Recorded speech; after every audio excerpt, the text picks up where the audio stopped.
Assalamu alaikum. There are a few more key points I wanted to bring to light about secularism before we moved on. Firstly, secularism comes from the Latin seculum, which has a dual meaning of now in terms of time and the world or worldly in terms of location. So together, seculum means contemporary events, the here and the now. Secondly, secularization then is the process of removing religion and tradition from people's thought processes. This doesn't just affect politics, the separation of church and state, but even people's personal beliefs, their language and culture.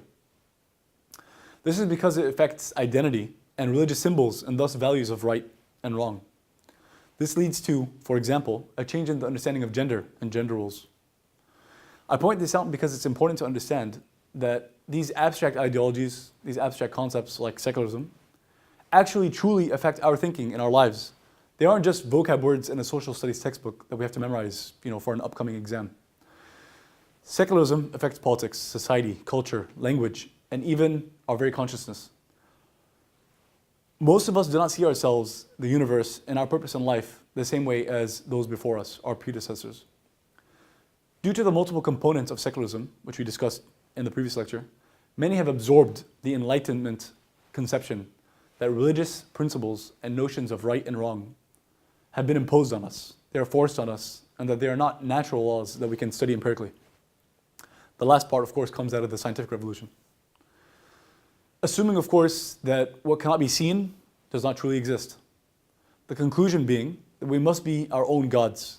We decide what's right and wrong. We alone are the sources of authority on any principle. This may sound good to many, but the more we rely on ourselves for something that we simply aren't capable of, the more we will doubt, and the more certainty will become an illusion.